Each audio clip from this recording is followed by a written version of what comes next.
We just finished watching Split, which is a movie that's been on my want to watch for quite a while. It's an M. Night Shyamalan piece. Stars James McAvoy and The Queen's Gambit. It was so I have not seen a whole lot of M. Night Shyamalan movies. I'll be completely honest with you. I've only kind of hit the classics. He has obviously started with a great reputation, and that has slowly diminished over time. In this movie in particular, I remember when it came out, the general consensus was like, he's on his way back, guys. Like, M. Night's making good movies again. Or at least it surprised people with how good this movie was. So I went in with pretty, I wouldn't say high expectations, but I was excited to see, like the old M. Night movies that were just, I don't know, fun for whatever reason they were fun in the day. This was not that movie for me at all. I think it's like M. Night, if again, I haven't seen his current bad movies. I've really only seen what I would consider his great movies, like Signs, Unbreakable, Sixth Sense. He has such a knack for a concept. He really just has a great concept.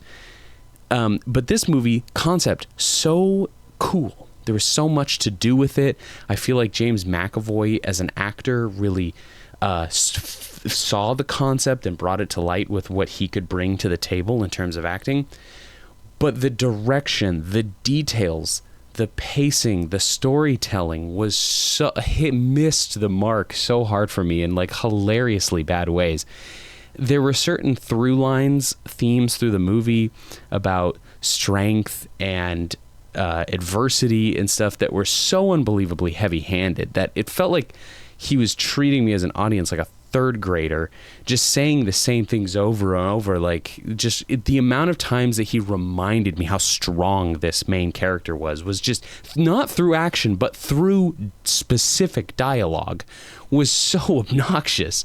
It was just like, I get it. She's strong. She's different. She's not like all the other girls. And like, there was a real darkness behind her backstory, but that doesn't excuse it. It was show, don't tell. Show, don't tell. It's a movie, not a book.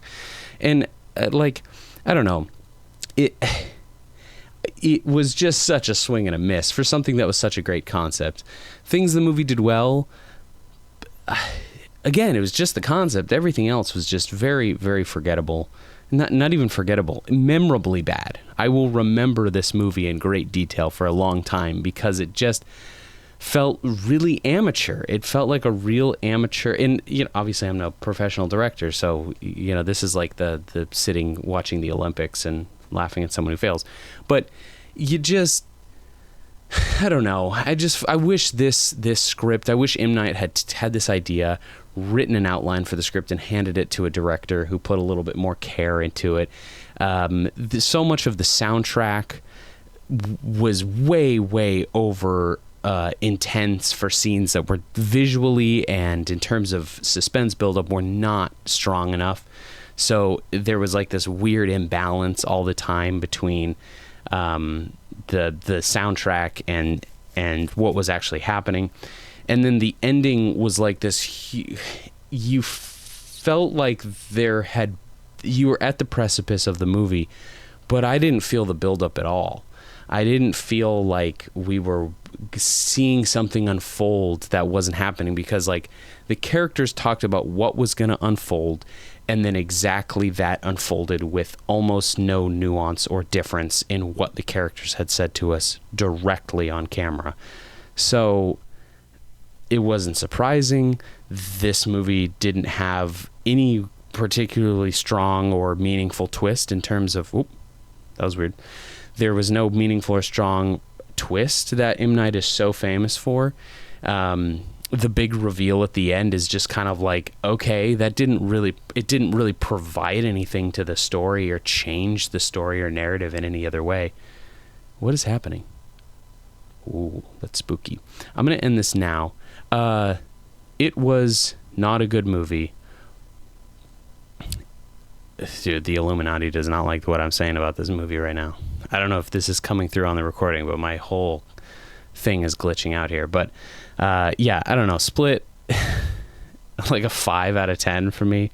It does not I was let down. Maybe I went in with too high expectations. Maybe the movie would have been better if I was expecting some horrible M. Night movie. Maybe if I'd seen some of other M. Night's horrible movies, I would have been pleasantly surprised by this. But I am one of the many people who are still comparing him back to his great. Even in hindsight, they weren't that good. So I don't know. Yeah, Split. It's fine. I don't even really bother watching it. There's nothing. It's nothing that interesting there. Again, I should give where props are due. James McAvoy, very interesting role. I feel like this is a role that a lot of actors would like to take on. I think it's a very challenging role, and so I think a lot of actors, to be totally honest with you, probably could have stepped up to the plate, possibly even better. So, but we don't know. And James McAvoy, I think, did really, really well. Anna Taylor-Joy, I think it was kind of towards the beginning of her career, so I don't know, her performance is kind of weak, but I don't know. It's tough to really know a lot of times where it was the actor who fell short or just the direction. And based on other aspects that I think were shortfalls of the direction, I have to also chalk it up. So in my opinion, Miss Queen's Gambit is protected because this movie sucked. So I know you guys are getting sick of these. Everybody just wants me to do something different. I'm just watching some movies right now. But this will hopefully be, there's going to be more next week, I'm sure. I'm renting movies from the library.